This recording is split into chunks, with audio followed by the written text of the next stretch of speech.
Hello viewer, it's a picture I have taken there. Now I will edit by using these features in Photoshop.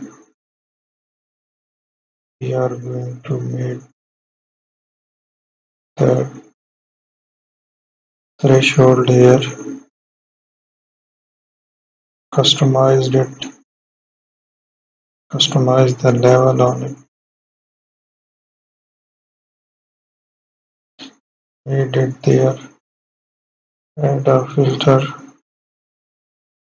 distort and polar coordination. For that we will add a paint around it to make it colorized, add some red color. Using that we will use the history brush tool to recover